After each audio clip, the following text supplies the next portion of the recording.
Friends, బాగున్నారా? మీరంతా బాగుండాలని కోరుకుంటాను. ఈ రోజు మన వీడియోలో బెల్లం పొంగల్ చేసుకుంటాను. ఒక గ్లాసు బియ్యం తీసుకుంటాను. ఒక గ్లాసు ఈ బాగా కడిగి నానబెట్టుకోవాలి. ఒక 10 నిమిషాలు ఈ విధంగా కడిగి నీళ్ళన్నీ వంచేసుకొని మళ్ళీ నీళ్ళు పోసుకొని నానబెట్టుకోవాలి. నానబెట్టుకున్నాం కదా, పక్కన పెట్టేసుకున్నాము. ఈ బెల్లం పొంగల్ కోసం పచ్చెనగపప్పు తీసుకుంటాను. ఒక సగం కప్పు తీసుకున్నాము. ఇవి నానబెట్టుకోవాలి. ఇవి కూడా ఈ విధంగా వాటర్ పోసి నానబెట్టుకోవాలి. ఇవి కూడా పక్కన పెట్టేసుకున్నాము. మనం బియ్యం 10 నిమిషాలు నానబెట్టాము. పచ్చెనగపప్పు 10 నిమిషాలు నానబెట్టుకున్నాము. ఆ తర్వాత బెల్లం తీసుకోవాలి.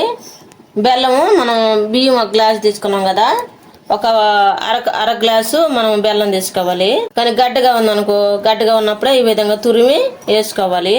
ఒక శాఖ సహాయంతో ఈ విధంగా వేసుకోవాలి.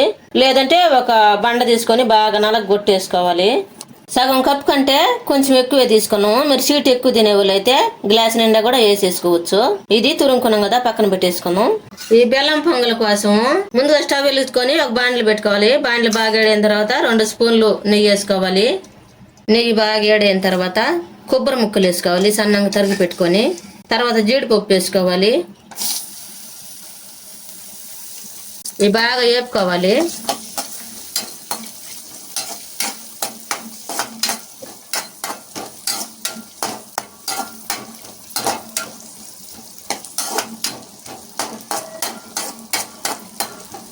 ఈ బాగా వేగేటప్పుడే బాదం పప్పు వేసుకోవాలి. ఒక 10 బాదం పప్పులు వేసుకోవాలి. ఇవి కూడా బాగా దూరగా వేపుకోవాలి.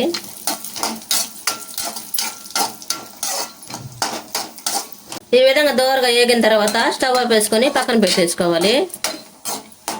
మళ్ళీ బౌల్ పెట్టుకోవాలి. ఒక పెద్దగా గుంటగా ఉండే గిన్నె పెట్టుకోవాలి. మనం ఒక గ్లాస్ బియ్యం వేసుకున్నాం. ఈ గ్లాస్ తోటి ఒకదానికి 2 పోసుకోవాలి కదా, ఇప్పుడు 4 పోసుకోవాలి. దీనికోసం 4 పోసుకున్నాము. మనం మామూలుగా తెల్ల అన్నం వండుకోవాలంటే ఒక గ్లాసు బియ్యానికి 2 గ్లాసులు వాటర్ పోసుకుంటే అన్నం సిమ్లో పెట్టేసుకుంటే అయిపోతుంది. మనం బెల్లం పొంగల్ కదా చేసుకుంటుంది, 4 గ్లాసులు వాటర్ పోసుకున్నాము. మంట హైలో పెట్టుకొని బాగా మరిగించుకోవాలి.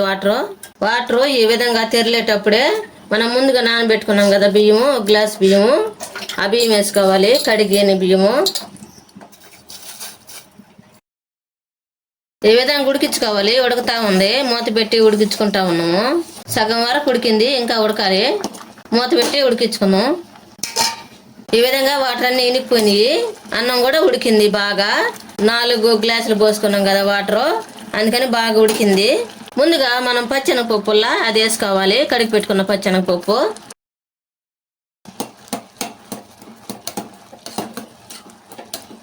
ఇవి కూడా ఒక 5 నిమిషాలు ఉడికించుకోవాలి. 5 నిమిషాల తర్వాత మూత తీసేసుకొని మనం 10 నిమిషాలు నానబెట్టుకుని ఉన్నాం కదా పచ్చెనగపప్పు, అవి కూడా వేసి కలుపుకొని ఒక 5 నిమిషాలు ఉడికించుకున్నాము. 5 నిమిషాల తర్వాత మనం 1/2 కప్పు బెల్లం తీసుకున్నాం కదా, అది కూడా వేసుకొని ఉడికించుకోవాలి. తర్వాత ఆలుక్కాయలు వేసుకోవాలి. ఒక 4 ఆలుక్కాయలు బాగా నలగొట్టి వేసుకోవాలి.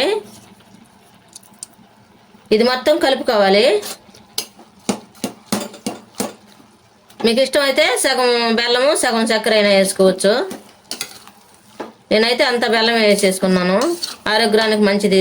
ఈ విధంగా బెల్లం వేసుకుంటే బెల్లం అంతా కరిగేదాకా కలుపుకోవాలి. ఈ విధంగా ఉడికేటప్పుడే నెయ్యి 1 స్పూన్ వేసుకోవాలి. మనం నెయ్యి వేసుకున్నప్పుడు బాగా అడుగు అంటుకోకుండా బాగుంటుంది, టేస్ట్గా ఉంటుంది అన్నం కూడా. ఈ విధంగా వాటర్ అన్ని ఇనికిపోయి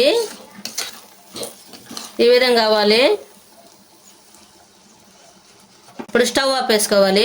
ముందుగా మనం జీడిపప్పు, బాదం పప్పు, కొబ్బరి ముక్కలు అవి వేపి పెట్టుకున్నాం కదా, అవి కూడా వేసుకోవాలి.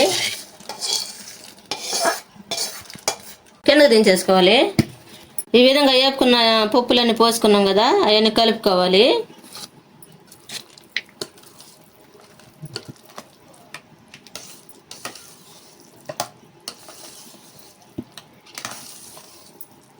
ఎంతో టేస్టీగా ఉండే బెల్లం పొంగల్ రెడీ అయింది. మీరు కూడా మీ ఇంట్లో చేసుకుని ఎలా ఉందో మాకు కామెంట్లో పెట్టండి. లైక్ షేర్ చేయండి, సబ్స్క్రైబ్ చేసుకోండి, పక్కన బెల్ నొక్కండి. Thanks for watching.